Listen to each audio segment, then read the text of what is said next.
ಎಲ್ಲರಿಗೂ ನಮಸ್ಕಾರ. ರೇಖಾ ಅಡುಗೆ ಚಾನಲ್ಗೆ ಸ್ವಾಗತ.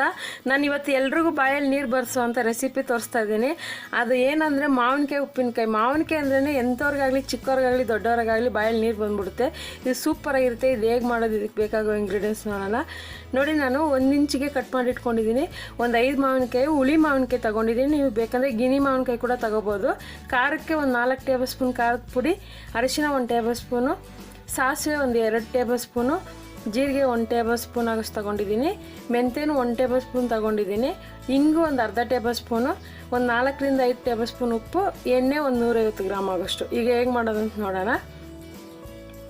ನೋಡಿ, ಸ್ಟವ್ ಮೇಲೆ ಒಂದು ಫ್ರೈ ಪ್ಯಾನ್ ಇಟ್ಕೊಂಡು ಮೆಂತ್ಯನ ಹುರ್ಕೊತಾ ಇದ್ದೀನಿ. ಮೆಂತ್ಯನ ಉರಿಯುವಾಗ ಮೀಡಿಯಮ್ ಫ್ಲೇಮ್ನಲ್ಲಿ ಇಟ್ಕೊಂಡು ಉರಿಯಿರಿ. ಜಾಸ್ತಿ ಉರಿದ್ರೆ ಟೇಸ್ಟ್ ಚೇಂಜ್ ಆಗಿಬಿಡುತ್ತೆ ಮತ್ತು ಸೀದೋಗೋ ಚಾನ್ಸಸ್ ಇರುತ್ತೆ. ಈ ಮೆಂತ್ಯ ಹುರಿದಿದ ತಕ್ಷಣವೇ ಹಾಗೆ ಜೀರಿಗೆ ಸಾಸಿವೆನೋ ಹಾಕ್ಕೊಂಡು ಹುರ್ಕೊಳ್ಳಿ. ಈ ಕೆಲವ್ರು ಮನೆ ಮುಂದೆ ಮಾವಿನಕಾಯಿ ಮರ ಇರುತ್ತೆ, ಗಾಳಿನೋ ಮಳೆನೋ ಬಂದಾಗ ಉದುರೋಗುತ್ತಲ್ಲ, ಅಂಥ ಟೈಮಲ್ಲಿ ಕೂಡ ಈ ಥರ ಉಪ್ಪಿನಕಾಯಿ ಮಾಡ್ಕೋಬೋದು. ಸೊ ಇಲ್ಲಾಂದರೆ ನೀವು ಅಂಗಡಿಯಿಂದನೂ ತಂದು ಮಾಡ್ಕೋಬೋದು, ತುಂಬ ಚೆನ್ನಾಗಿರುತ್ತೆ. ಮತ್ತು ಮಾವಿನಕಾಯಿ ಹುಳಿ ಎಷ್ಟಿರುತ್ತೋ ಅಷ್ಟು ಟೇಸ್ಟ್ ಚೆನ್ನಾಗಿರುತ್ತೆ ಉಪ್ಪಿನಕಾಯಲ್ಲಿ. ಇದು ಚೆನ್ನಾಗಿ ಹುರ್ಕೊಂಡಿದ್ದೀನಿ. ಹುರ್ಕೊಂಡ್ಮೇಲೆ ಇದನ್ನು ಒಂದು ಪ್ಲೇಟ್ಗೆ ಹಾಕ್ಕೊಂಡು ಚೆನ್ನಾಗಿ ಆರಕ್ಕೆ ಬಿಡೋಣ. ಆವಾಗ ಪೌಡ್ರ್ ಆಗೋಕ್ಕೆ ಈಸಿ ಆಗುತ್ತೆ.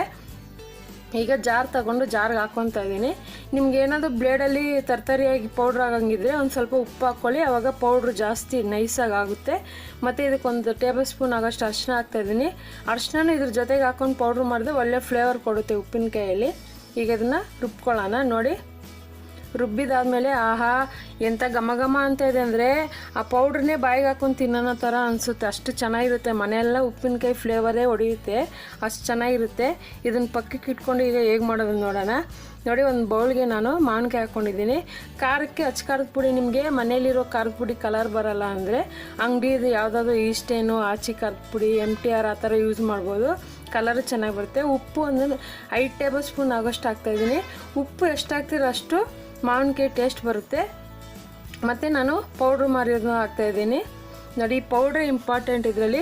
ಕೆಲವರು ಜೀರಿಗೆ ಹಾಕಲ್ಲ, ನಾನು ಜೀರಿಗೆ ಹಾಕ್ತಾಯಿದ್ದೀನಿ. ತುಂಬ ಚೆನ್ನಾಗಿರುತ್ತೆ ಮತ್ತು ತಿಂದ್ರೂ ಗ್ಯಾಸ್ಟ್ರಿಕ್ ಆಗೋಲ್ಲ, ಚೆನ್ನಾಗಿ ಜೀರ್ಣ ಆಗುತ್ತೆ. ಇದೆಲ್ಲ ಚೆನ್ನಾಗಿ ಮಿಕ್ಸ್ ಮಾಡ್ಕೊಳ್ಳಿ. ಈ ಥರ ಏನಾದರೂ ನೀವು ಪ್ರೆಗ್ನೆಂಟ್ ಇರೋರು ಮನೇಲಿ ಏನಾದ್ರು ಮಾಡಿಬಿಟ್ರೆ ಅವರು ಒಂದೇ ದಿವಸದಲ್ಲಿ ಖಾಲಿ ಮಾಡಿಬಿಡ್ತಾರೆ, ಹೋಗ್ತಾ ಬರ್ತಾ ತಿನ್ಕೊಂಡು. ನೋಡಿ, ಈಗ ಚೆನ್ನಾಗಿ ಮಿಕ್ಸ್ ಮಾಡ್ಕೊಂಡು ಇಟ್ಕೊಂಡಿದ್ದೀನಿ. ಈಗ ಒಗ್ಗರಣೆ ಮಾಡ್ಕೊಳ್ಳೋಣ.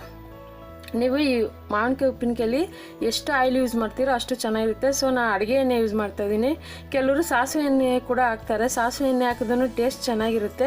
ಸೊ ನಮ್ಮ ಬೆಂಗಳೂರು ಕರ್ನಾಟಕದಲ್ಲೆಲ್ಲ ಯಾರೂ ಸಾಸಿವೆ ಎಣ್ಣೆ ಯೂಸ್ ಮಾಡೋಲ್ಲ, ಮಾಮೂಲಿ ಅಡುಗೆ ಎಣ್ಣೆನೇ. ಈಗ ಇದಕ್ಕೆ ಹಿಂಗೆ ಹಾಕ್ತಾಯಿದ್ದೀನಿ. ಹಿಂಗೆ ಹಾಕೋದ್ರಿಂದ ಉಪ್ಪಿನಕಾಯಿಗೆ ಒಳ್ಳೆ ಟೇಸ್ಟ್ ಕೊಡುತ್ತೆ, ತಿಂದ್ರೂ ಜೀರ್ಣ ಆಗುತ್ತೆ. ಈಗ ಅದೇ ಬಿಸಿ ಒಗ್ಗರಣೆನ ತಗೊಬಂದು ಮಾವಿನಕಾಯಿ ಮೇಲೆ ಹಾಕ್ತಾಯಿದ್ದೀನಿ. ನೋಡಿ, ನಾನು ಪ್ಲಾಸ್ಟಿಕ್ ಬೌಲ್ ಇಟ್ಕೊಂಡಿದ್ದೀನಿ. ಸೊ ನೀವು ಕೇಳ್ಬೋದು, ನಿಮ್ಮನೆ ಸ್ಟೀಲ್ ಪಾತ್ರೆ ಯಾವುದಾದ್ರು ಅಲ್ಯೂಮಿನಿಯಂ ಪಾತ್ರೆಯಲ್ಲಿ ಕೂಡ ಮಾಡ್ಕೋಬೋದು.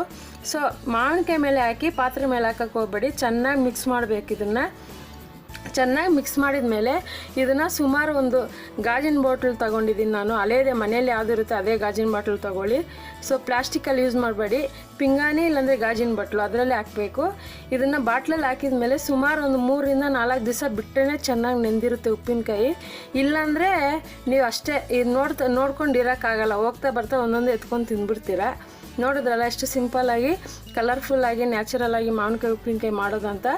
ನಾನು ಈ ರೆಸಿಪಿನ ಇವತ್ತು ತುಂಬ ಇಷ್ಟಪಟ್ಟಿದ್ದೀನಿ ಅಂದ್ಕೊಂಡಿದ್ದೀನಿ, ನೀವು ಇಷ್ಟಪಟ್ಟಿದ್ದೀನಿ ಅಂದ್ಕೊಂಡಿದ್ದೀನಿ. ಈ ರೆಸಿಪಿನ ನೀವು ಟ್ರೈ ಮಾಡಿ ಹೇಗಿದೆ ಅಂತ ಕಮೆಂಟ್ಸ್ ಮಾಡಿ. ಮತ್ತಷ್ಟು ಈಸಿ ರೆಸಿಪಿಗೋಸ್ಕರ ರೇಖಾ ಅಡುಗೆ ಚಾನಲ್ ಸಬ್ಸ್ಕ್ರೈಬ್ ಮಾಡಿ, ಶೇರ್ ಮಾಡಿ, ಲೈಕ್ ಮಾಡಿ. ಎಲ್ಲರಿಗೂ ಧನ್ಯವಾದಗಳು.